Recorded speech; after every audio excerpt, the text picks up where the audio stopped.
ओम शांति। आज प्यारे मीठे बाबा की मुरली मंथन की डेट है 24 अप्रैल 2023। तो आज मीठे मीठे बाबा हमसे कह रहे हैं, मीठे बच्चे अपने दिल से पूछो, हम ज्ञान की खुशबू फैलाने वाले खुशबूदार फूल बने हैं, सदा अच्छी खुशबू फैलाते हैं। बाबा कह रहे हैं कि अपने दिल से पूछो, हर एक अपने अपने दिल से पूछे तो कि क्या हम ज्ञान जो सुन रहे हैं, बाबा जो हम पे इतनी मेहनत कर रहे हैं। कल बाबा क्या बोला, मेरी मेहनत पर पानी मत फेरना। भगवान हमें इतनी अच्छी रीति रोज रोज पढ़ाते हैं, नहलाते हैं, तो क्या हम खुशबू फैलाने वाले खुशबूदार फूल बने हैं। और कहते हैं ना कि बाबा के पास बैठना, हम्म बाबा के पास बैठना है इतने गहरे भाव से कि आंखों में आंसू आ जाए। बाबा नाम लो और आंखें भर आए। किसी प्रकार की कोई आकांक्षा या मांग न रखे। बाबा का होना ही आशीर्वाद है, मांगना नहीं पड़ता। उनके पास होने से ही सब मिल जाता है। जैसे फूल के पास जाओ, खुशबू अपने आप ही मिलने लगती है ना। बाबा ने भी सारी व्यवस्था पहले से ही कर दी है, मांगने की जरूरत ही नहीं है। उनके बताए मार्ग पर चलना, श्रीमत को सुनना, फॉलो करना, औरों को भी बताना, बस उनके पास चले जाना ही, उनकी शरणागति स्वीकार कर लेना। हमारा कर्तव्य बस इतना ही है, बाकी सब कुछ स्वयं हो जाता है। और कहते हैं ना, एक बहुत सुंदर इंग्लिश का कोट है कि when a prayer becomes your habit, when a prayer becomes your habit, miracles becomes your life style. जब प्रार्थना, जब याद आपकी अभ्यास बन जाती है, हैबिट बन जाती है, तब चमत्कार आपका जीवन बन जाता है। सॉरी बाबा। तो हर एक अपने दिल से पूछेंगे ना कि हम कहाँ तक खुशबू फैलाने वाले बने हैं, परमात्मा के साथ ऐसे जुड़ते हैं, खुशबूदार फूल बने हैं। प्रश्न है, किन बच्चों की अवस्था बहुत मस्त रहती है, गैलप करने का आधार क्या है। चलिए चेक करते हैं। जो अच्छे अच्छे फूल है, जिनकी बुद्धि में ज्ञान का मंथन चलता रहता है, उनकी अवस्था बहुत मस्त रहती है। ज्ञान और योग की शिक्षा दे खुशबू फैलाने वाले बच्चे बहुत प्रफुल्लित रहते हैं। गैलप करने का आधार है सच्चे परवाने बनना, माया के तूफानों से सदा बचकर रहना, श्रीमत पर चलते रहना। तो अब चेक करें किनके अंदर ज्ञान का मंथन चलता है। बाबा ने जो पढ़ा दिया, कौन है कि सारा दिन इसको रिवीजन करते हैं। ज्ञान योग की शिक्षा दे खुशबू फैलाते हैं, हम्म सबको बताते हैं, सच्चे परवाने बनते और बनाते हैं, माया के तूफानों से बचे रहते हैं। हम्म और माया तो आज इस तरह से लोगों के अंदर समा गई है ना, कि जब बुरा करके भी उनको बुरा नहीं लगे, जो बुरा कर रहे हैं, बुरा करके भी जब उनको बुरा न लगे कि उनसे कुछ बुराई हुई है, तो समझना कि बुराई उनके चरित्र में समा गई है, उनका खून नस नस बन गया है। तो ऐसे आत्मा पे क्या तरह, मतलब क्या गुस्सा करना। वो तो खुद ही माया के एकदम कैद में, चंगुल में एकदम जकड़े हुए हैं, एड़ी से चोटी तक, है ना। गीत है, महफिल में जल उठी क्षमा, तो परवाने आ गए। तो महफिल, कौन सी महफिल, ये संसार रूपी महफिल, ये दुनिया की महफिल जब जगती है ना, और परमात्मा क्षमा आ जाते हैं, तो वो जो लाइट से, उस लाइट की चमक, जैसे मोमबत्ती के आगे, लाइट के आगे कैसे परवाने आ जाते हैं, फतिंगे आते हैं ना, फतिंगे, उसी तरह से परमात्मा क्षमा जब जलती है ना, तो हम बच्चे आत्मा परवाने तो पहुंचना ही है। ओ शांति। चैतन्य परवानों ने गीत सुना, बाबा पूछे, हम चैतन्य परवाने, जीते जागते परवाने। परवाने कहो वह फूल कहो, बात तो एक ही है। बच्चे समझते हैं हम सचमुच परवाने बने हैं या फेरी लगाकर चले जाने वाले हैं। अब सब अपनी चेकिंग करें कि हम सच में, एक जो परवाना होता है जो रोशनी के सामने, दिया के सामने से हटता ही नहीं है, भले जल मर जाए, उसकी लाश वहां पे गिर जाएगी, लेकिन वो हटेगा नहीं, क्योंकि उसे इतनी प्रीत है। तो बाबा पूछ रहे हैं कि क्या आप सच में मेरे परवाने बने हो या फेरी देकर जाने वाले हो। तो ज्ञान में सच में एकदम डूब गए हो, एकदम अंत अंत तक उसमें भर गए हो, या फिर सिर्फ चुस्की लेकर या आजमा कर जाते हो। हम्म तो हर एक अपने दिल से पूछना कि हम कहाँ तक फूल बने हैं। आज बाबा ने सबको होमवर्क दिया पूछने की। ये तो बच्चे जानते हैं ज्ञान का सागर है हमारा बाबा, उनकी कितनी खुशबू है। जो अच्छे फूल व परवाने हैं, उनकी जरूर अच्छी खुशबू आएगी। जो उनसे जुड़े रहेंगे उनमें भी तो खुशबू आएगी ना। अब किसी को हम चंदन लगाएंगे उंगली से, हमारे हाथ में चंदन की खुशबू। किसी को माला पहनाएंगे, हमारे हाथ में भी माला। और इसके वजह किसी को कीचड़ लगाएंगे, तो हमारे हाथ में भी क्या आ गया, कीचड़। जो किसी को देंगे वो सब ज्यादा मात्रा में हमारे में लग जाएगा। चलो बाबा कह रहे चलो फूल नहीं कली तो बनाएंगे। न किसी को औरों को जो बाबा समान बनाएंगे, ज्ञान सुनाएंगे, तो चलो फूल नहीं कली तो बना देंगे। जो बलि चढ़ते हैं ना वही ईश्वरीय औलाद बनते हैं। बलि अर्थात तन मन धन संबंध संपर्क से बलि, संपूर्ण समर्पण, वही बनते हैं ईश्वरीय औलाद। अब सब चेक करें कि हम ईश्वरीय औलाद है ना। कोई साहूकार किसी गरीब के बच्चे को गोद में लेते हैं तो बच्चे को साहूकार की गोद में आने से फिर वो माँ बाप तो याद आएंगे ही, लेकिन फिर भूल जाएंगे। जब साहूकारी का नशा लगेगा ना तो भूल जाएंगे। तो बाबा कह रहे कि मैंने आकर तुम्हें गोद लिया तो तुम्हारे पुराने दिन तो तुम्हें याद आते हैं, लेकिन फिर तुम धीरे धीरे जब तक नहीं भूलोगे पुराने संस्कार, तब तक दैवी संस्कार धारण कैसे होगी। वो बच्चा, गरीब बच्चा, जब तक अपनी झोपड़ी को याद करते रहेगा तो नए महल में वो ऐश कैसे करेगा। तो भूलना ही प्रकृति का नियम है, परिवर्तन है ना। तो भूल जाओ, पुराने संस्कार को भूल जाओ, जो कि ये देहभान में पड़े थे ना, वो सब एकदम जड़ से हटा दो। फिर बाबा कहते हैं बच्चों को समझाया है, जब कोई से मिलते हो तो यह समझाना है कि यह बड़ा बनाया ड्रामा है। सतयुग, त्रेता, द्वापर, कलयुग, यह है संगम युग। मतलब पांचवें युग के बारे में, गुप्त युग है ना, उसको समझाओ सबको, यही तो सेवा करनी है।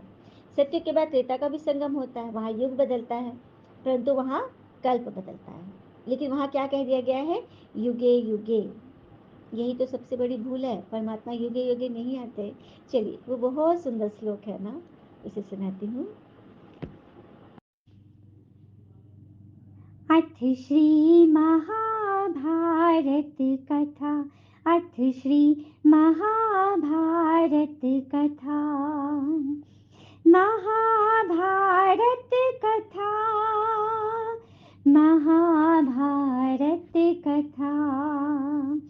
कथा है पुरुषार्थ की, ये स्वार्थ की, परमार्थ की, सारथी जिसके बनी श्री कृष्ण भारत पार्थ की।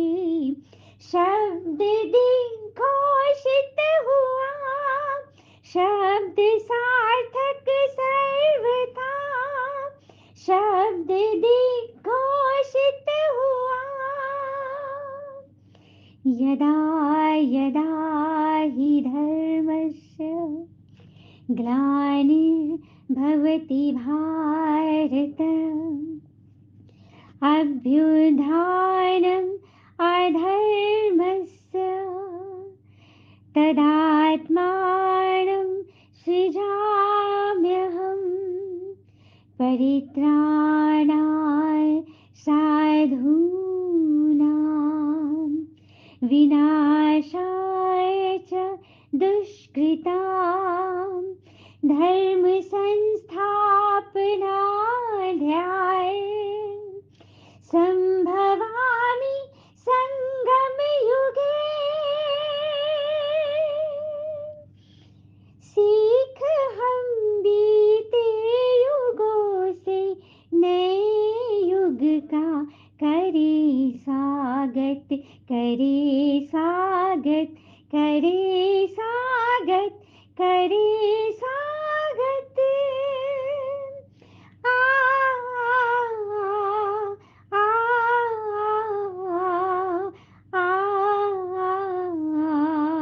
आ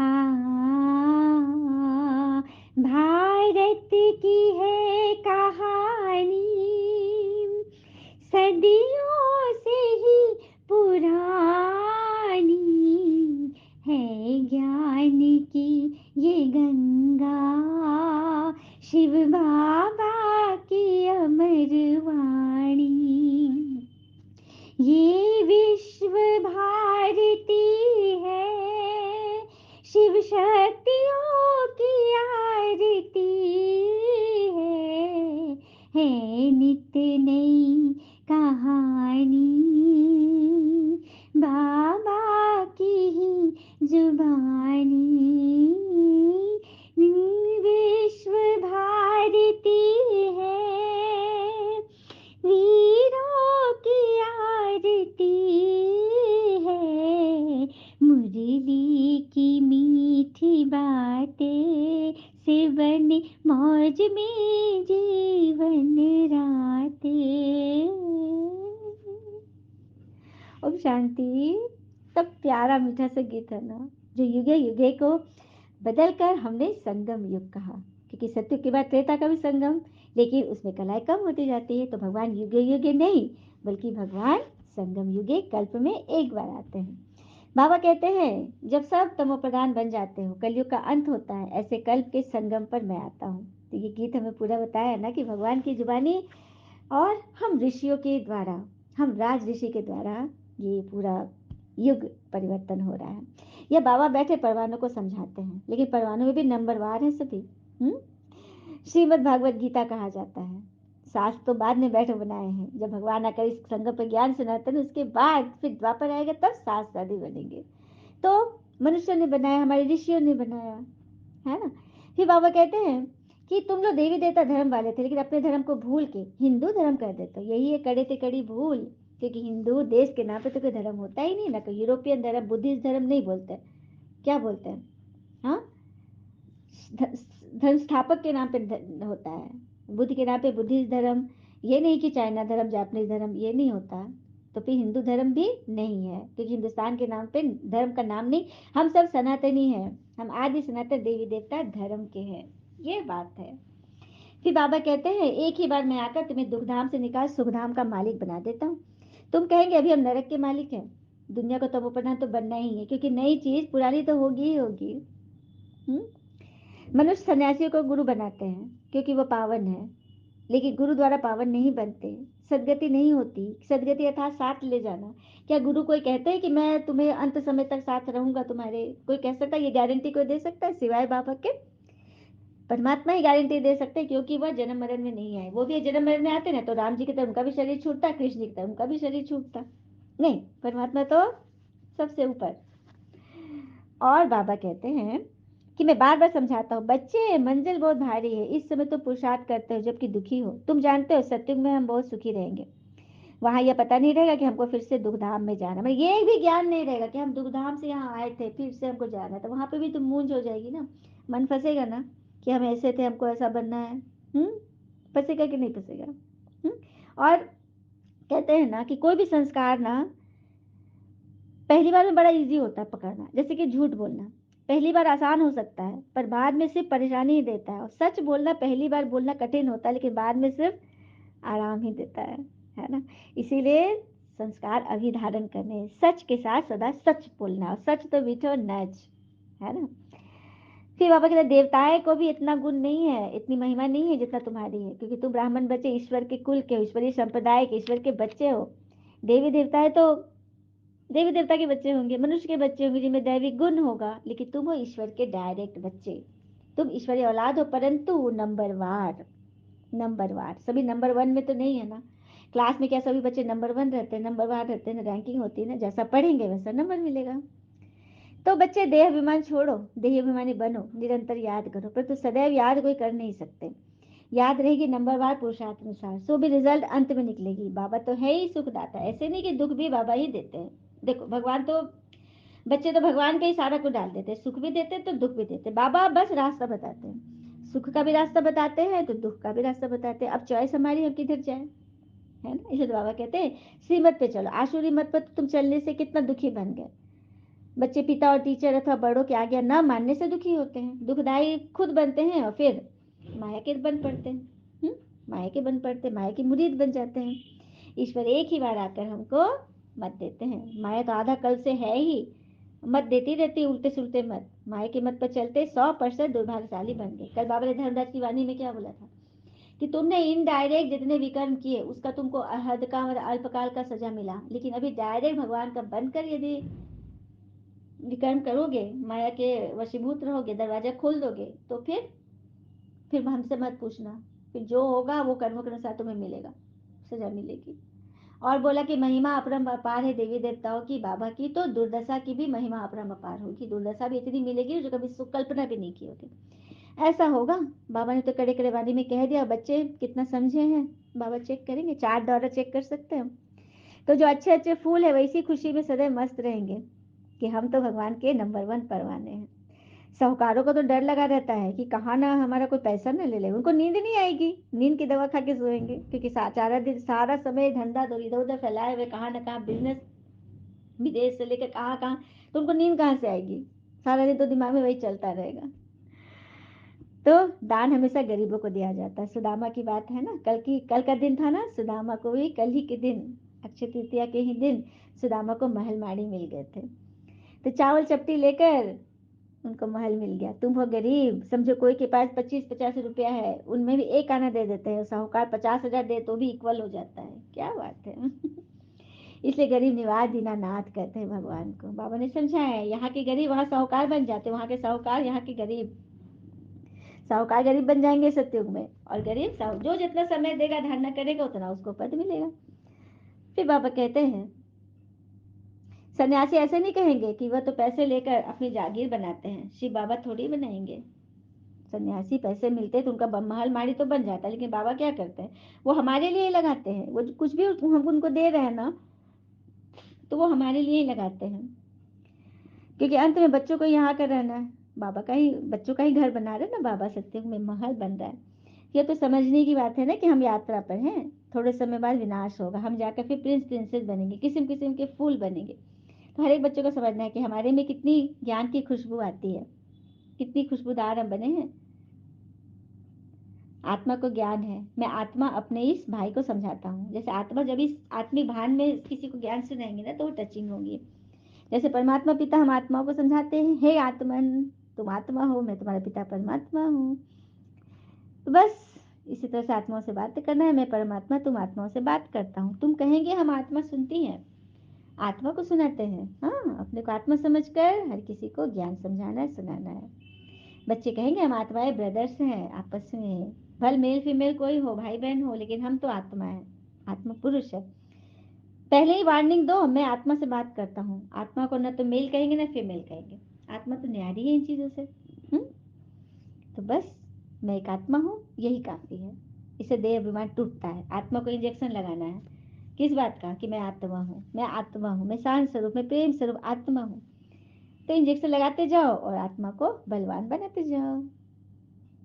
अभी तुम बच्चों की को बड़ी सूक्ष्म बुद्धि मिलती है। सवेरे उठकर विचार सागर मंथन करना है, दिन में सर्विस करनी है, क्योंकि कर्म योगी हो, लिखा हुआ है ना, नींद को जीतने वाले बनो, रात को जाग कमाई करो। दिन में माया का बड़ा बखेरा रहता है ना, तो रात को चैन से जब सब सो गए, सुबह अमृत वेला, तो कोई हल्ला हंगामा नहीं है, उस समय याद करो। अच्छा, मीठे मीठे बच्चों प्रति भगवान की नमस्ते, हम बच्चों के भी प्यारे बाबा को नमस्ते।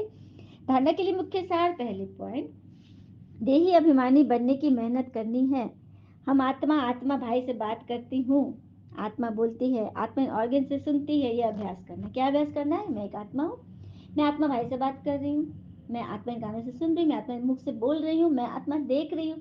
सब कुछ प्रैक्टिस, और 1-2 दिन प्रैक्टिस करो ना, तो फिर ये सहजती से धारण हो जाए। हर कर्म का, जैसे भोजन बनाने जा रहे हैं, मैं आत्मा भोजन बना रही हूँ, मैं आत्मा इनसे बात कर रही हूँ, मैं आत्मा इनको कुछ बोल रही हूँ, मैं आत्मा ये कर रही हूँ, मैं आत्मा बाल झाड़ रही हूँ, मैं आत्मा श्रृंगार कर रही हूँ, मैं आत्मा अपने बाबा को याद कर रही हूँ। मतलब हर एक कर्म बाबा की याद से करना है, ठीक है, आत्मा समझ कर। दूसरी पर, उच्च गति के लिए पावन निर्विकारी बनना है, जीते जी मरकर पूरा परवाना बनना है। जीते जी मरकर पूरा परवाना कैसे बनेंगे, कैसे बनेंगे, जब हम ये समझेंगे कि हम जीते जी क्या कर रहे हैं, हम मतलब इतनी मेहनत क्यों कर रहे हैं, और उसका सारा रहस्य जानेंगे। चलिए एक कथा सुनते हैं। कुंतालपुर का राजा बड़ा ही न्याय प्रिय था। वो अपनी प्रजा से के दुख दर्द में बराबर काम आता था। प्रजा भी उसका बहुत आदर करती थी। एक दिन राजा गुप्त वेश में अपने राज्य में घूमने निकला। तब रास्ते में देखता है कि एक वृद्ध एक छोटा सा पौधा रोप रहा था। हाँ, हम मतलब कहने का है कि ये कहानी बता रही है कि हम भविष्य में कितना सबका दुआ लिए हैं, कितना सबका फल खाए हैं, कितना सबके सहयोग को मतलब अपने जीवन में यूज किया है, तो हमें भी आगे क्या करना है। तो वृद्ध को देखा छोटा सा पौधा लगा रहा था। राजा कौतूहल पूछा उससे कि आप किस चीज का पौधा लगा रहे हैं। वृद्ध ने कहा आम, क्योंकि बूढ़ा बहुत बूढ़ा था, हम जर्जर बूढ़े थे। राजा ने हिसाब लगाया कि उसके बड़े होने और उस फल आने में कितना समय लगेगा, और उसके बाद उन्हें आश्चर्य से वृद्ध की ओर देखा। सुनो दादा, इस पौधे को बड़े होने में, उस पर फल आने में तो करीब 15-20 साल लग जाएंगे। आपकी आयु तो लग रहा है कि 90-95 वर्ष है। वृद्ध ने राजा की ओर देखा, आंखों में मायूसी थी उसके। उसे लग रहा था कि वो वृद्ध ऐसा काम कर रहा है जिसका फल उसे नहीं मिलेगा। हाँ, राजा वृद्ध की ओर देख रहा था कि बड़ा उसको चिंता लग रही थी राजा को, इतना वृद्ध है, इतना बूढ़ा क्यों होता मेहनत कर रहा है। यह देखकर वृद्ध ने कहा, आप सोच रहे होंगे कि मैं पागलपन का काम कर रहा हूँ। जिस चीज से आदमी को फायदा नहीं पहुंचता उसमें मेहनत करना बेकार है। लेकिन यह भी तो सोचिए, इस बूढ़े ने दूसरों की मेहनत का कितना फायदा उठाया है, दूसरों के लगाए पेड़ों के कितने फल अपनी जिंदगी में खाए हैं। क्या उस कर्ज को उतारने के लिए मुझे कुछ नहीं करना चाहिए? क्या मुझे इस भावना से पेड़ नहीं लगाने चाहिए कि उनके फल दूसरे लोग खा सके? जो केवल अपने लाभ के लिए काम करता है वह तो स्वार्थी वृत्ति का मनुष्य होता है ना। वृद्ध की बात सुनकर राजा तो बिल्कुल उसका लगा था कि उसको लगा कि मतलब क्या बोले वो तो एकदम निशब्द हो गया, क्योंकि उसको सीखने के लिए बहुत बड़ी सी समझाने मिल गई है ना। तो आज जो कुछ भी हम प्रयोग कर रहे हैं सभी हमारी पिछली पीढ़ी द्वारा लगाया गया है, इसलिए हमारा दायित्व है कि हम भी अपनी अगली पीढ़ी के लिए अपना दायित्व पूरा करें। कहते हैं ना, जो प्राप्त है वही पर्याप्त है, जिसका मन मस्त है उसके पास समस्त है। तो बस यही अभ्यास करना है। वरदान, एक हिम्मत की विशेषता द्वारा सर्व का सहयोग प्राप्त कर आगे बढ़ने वाले विशेष आत्मा बने। एक हिम्मत की विशेषता द्वारा सर्व का सहयोग प्राप्त कर आगे बढ़ने वाले विशेष आत्मा बनते हैं। बस क्या क्या हमें जोड़ना है, क्या लगाना है? एक हिम्मत, संकल्प, संकल्प की हिम्मत करनी है, तो हमें सर्व का सहयोग मिलेगा और आगे बढ़ते जाएंगे। जो बच्चे हिम्मत रखकर निर्भय होकर आगे बढ़ते हैं उन्हें बाबा की मदद स्वतः मिलती है। हिम्मत की विशेषता से सर्व का सहयोग मिल जाता है, इसी एक विशेषता से अरे एक विशेषताएं स्वतः आ जाती, क्योंकि किसी एक को हमने घर में रखा, जैसे माँ को रखा तो उसके पीछे सारे बच्चे आएंगे कि नहीं। उसी तरह कोई एक विशेषता अंदर रखी तो उसके सारे सारे नाते रिश्तेदार अंदर आ जाएंगे। उसी तरह से यदि एक अवगुण रखा तो उसके भी नाते रिश्तेदार आ जाएंगे। नहीं नहीं नहीं नहीं, क्या रखना है क्या नहीं, ये हमें मंथन सिखाता है।